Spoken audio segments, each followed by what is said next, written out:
নমস্কার বন্ধুরা। আজকে এই ভিডিওটি রিয়েলমি 2 অর্থাৎ A3s হ্যান্ডসেটটির উপরে। তো ফোনটিতে মূলত যে যেটা প্রবলেমের জন্য কাস্টমার আমার কাছে দিয়েছে, ফোনটিতে টাচ কাজ করছে না। এর আগেও একটি টেকনিশিয়ান ফোনটি দেখেছে, বাট প্রবলেমকে রিজলভ করা সম্ভব হয়নি। টেকনিশিয়ানটি বলেছে যে এর সিপিইউ রিভলভ করা লাগবে, তবে গিয়ে সমস্যাটি সমাধান হবে। বাট আজকে এই প্রবলেমটি আমি এমন একটা আল্ট্রা নিনজা টেকনিক আপনাদেরকে দেখাবো, যার মাধ্যমে আপনারা শুধুমাত্র এই হ্যান্ডসেট কেন, অনেক আপার আপার মডেলও, অনেক বড় মডেলও আপনারা উইদাউট সিপিইউ রিভলভ এই প্রবলেমকে রিজলভ করা সম্ভব। তো খুব সিম্পলি, কেননা আমি কাজটিকে দেখাবো, কেননা প্রবলেম আমার ট্রেস আউট করা হয়ে গেছে। আর আমি ঘুরিয়ে ফিরিয়ে আপনাদেরকে দেখাতেও চাই না কি করতে হবে কি না করতে হবে। একেবারে ডাইরেক্ট সলিউশনই বলতে পারেন, আমি ভিডিওটাতে আপনাদেরকে দেখিয়ে দিচ্ছি। তো দেখে নিন। অ্যাট ফার্স্ট বর্ণিয়তে আমরা দেখছি, আগে দেখে নিই ফোনটাতে টাচ কাজ করছে কিনা। চলুন আমি চার্জারটা লাগিয়ে নিই। অ্যাকচুয়ালি আমি এক হাত দিয়ে ভিডিও বানাচ্ছি, যেই কারণে সমস্যা হচ্ছে। চার্জার লাগিয়ে নিয়েছি, বাট এই দেখুন, টাচ নট ওয়ার্কিং। ঠিক আছে, টাচ কাজ করছে না। তো প্রবলেমটি কিভাবে আপনারা সলিউশন করতে পারবেন, তো বর্ণিওতে ডাইরেক্ট বর্ণিও যে ডায়াগ্রাম আছে, ডায়াগ্রামে আমরা চলে এসেছি। এখানে আমি যেটা ওপেন করেছি রিয়েলমি টু এর ওপেন করার পরে আপনারা এখানে দেখতেই পাচ্ছেন আমি রিয়েলমি 2 এখানে ডাইরেক্ট যে টাচ স্ক্রিনে আমি রয়েছি, টাচ স্ক্রিনের লাইনে। তো এইটা টাচ স্ক্রিন লাইন। তো টাচ স্ক্রিন যে কানেক্টর রয়েছে, আমাদের এলসিডি কানেক্টরের যে 11 নম্বর পয়েন্ট রয়েছে, 11 নম্বর পিনে আমাদের কোনো জিআর আসছে না, অর্থাৎ কোনো ভ্যালু আসছে না। 11 নম্বর পিন আমাদের ওপেন ওপেন আসছে। ওকে, তো 11 নম্বর পিন আমাদের এখানে কানেক্ট রয়েছে। এখানে একটা রেজিস্টার লাগানো আছে এবং রেজিস্টারের থ্রু ডাইরেক্ট আমাদের কানেকশন রয়েছে সিপিইউ এর সাথে। ওকে, এই দেখুন, যেটা আমাদের 11 নম্বর পিন, সেটার নাম হচ্ছে টিপি রিসেট ইন, অর্থাৎ এটা রিসেটের পিন। ওকে, তো দেখুন, এটা সিপিইউ এর এই পয়েন্টে কানেক্ট রয়েছে, এই পয়েন্টটির সাথে। তো অর্থাৎ আমাদেরকে সিপিইউ এর অর্থাৎ রিভলভ করা লাগবে, অথবা এখান থেকে আমাদের মাইক্রো জাম্পার করে লাইন বের করে আমাদের এই পয়েন্ট পর্যন্ত আমাদের আনতে হবে, তারপরে গিয়ে এর টাচ ওয়ার্কিং করবে। তো আমি এটা সিপিইউ রিভলভও করবো না এবং মাইক্রো জাম্পারও করবো না, দুটোর একটাও আমি করব না। বাট এই ফোনটি টাচ কাজ করবে 100% সিউরিটি। শুধুমাত্র এই ফোনে না, এরকম যে কোনো মডেলে যদি রিসেটের পিন আপনার ওপেন হয়, তো আপনি এই ট্রিক্সটা অ্যাপ্লাই করতে পারেন। 90% সিউরিটি আছে আপনার কাজটি কমপ্লিট হয়ে যাওয়ার।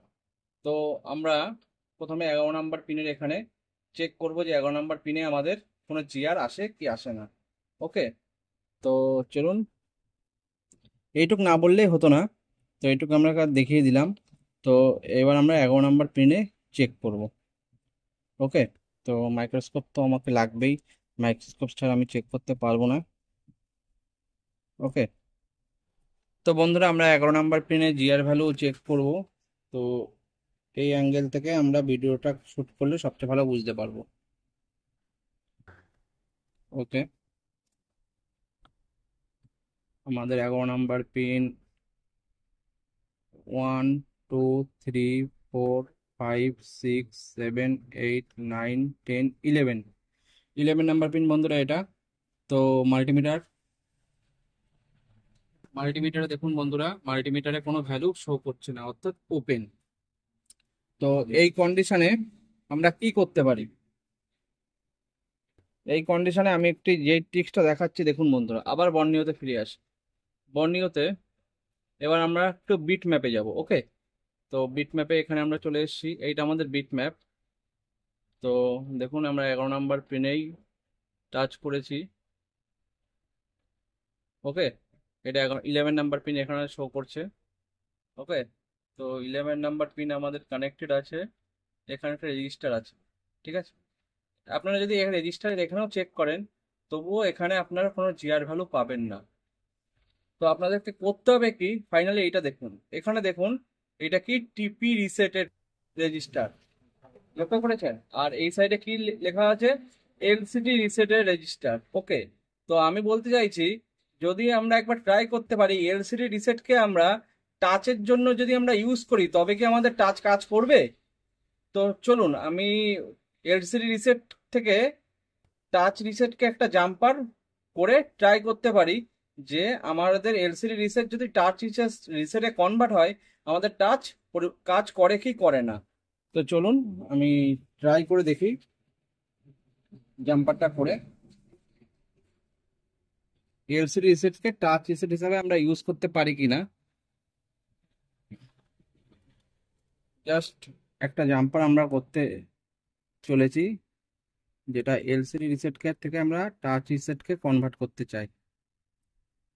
তো এরকম ভাবে আপনারা শুধুমাত্র এই মডেল না, আপনারা অনেক বড় মডেলও ইউজ করতে পারবেন। তো আমাদের জাম্পারটি করা কমপ্লিট হয়ে গেছে। তো এবার আমরা আরেকবার ট্রাই করব আমাদের 11 নাম্বার পিনে ভ্যালু আসছে কিনা। এই আমাদের 11 নাম্বার পিন। তো মাল্টিমিটারকে দেখানো যাক। দেখুন এখন 11 নাম্বার পিনে ভ্যালু আসছে 464। তো চলুন আমরা এবার ডিসপ্লে কানেক্টর লাগিয়ে ফেলি এবং লাগিয়ে একবার ট্রাই করব যে আমাদের ফোনটিতে টাচ কাজ করছে কি করছে না। চার্জারটাও লাগাইনি তার কারণ চার্জ কম আছে। ফোনটা ততক্ষণ অন হতে লাগুক, ততক্ষণ একবার আপনারা আরেকবার দেখে নিন আমি কি করেছি। আমি জাস্ট এখানে যে এলসিডি রিসেট আছে এলসিডি রিসেট থেকে এই রেজিস্টারের এই প্রান্তে হোক টাচ রেজিস্টারের এই প্রান্তে হোক, টাচ রেজিস্টারের যে রিসেট পিন আছে ওই রিসেট পিনের এই যে কোনো দুই প্রান্তে যে কোনো এক প্রান্তে আপনারা একটি জাম্পার করে ট্রাই করতে পারেন। ডাজ নট ম্যাটার যে কোথায় জাম্পার করছেন, শুধুমাত্র এলসিডি রিসেটকে আমরা টাচ রিসেটে আমরা ইউজ করছি। তো চলুন ফোনটা আমাদের অন হচ্ছে। ফোনটি অন হলে দেখবো আমাদের টাচ কাজ করছে কি করছে না। ওকে, তো এরকম ভাবে করা পসিবল। আর যে কারণে আমি ভিডিওটা বানালাম যে অনেকেই হেল্পফুল হবে। এই দেখুন টাচ আমাদের প্রপারলি কাজ করছে, ঠিক আছে, এই দেখুন টাচ আমাদের ওয়ার্কিং। ওকে, তো আপনারা এরকমভাবে ট্রাই করতে পারেন যে কোনো মডেলে। কারণ এরকম প্রবলেম আপনারা সিপিইউ রিভলভ করে বা সিপিইউ নিচের থেকে মাইক্রো জাম্পার তুলেও কাজ করলেও পসিবল করা, বাট অনেক টাইম আপনাদের ওয়েস্ট হয়ে যাবে। বাট এর ছোট একটা নিনজা টেকনিক ইউজ করে যদি হয়ে যায় তবে ক্ষতি কিসের। তো আজকের মতন টাটা, আবার একটি নতুন ভিডিওতে দেখা হবে। থ্যাংক ইউ, জয় হিন্দ, বন্দে মাতরম।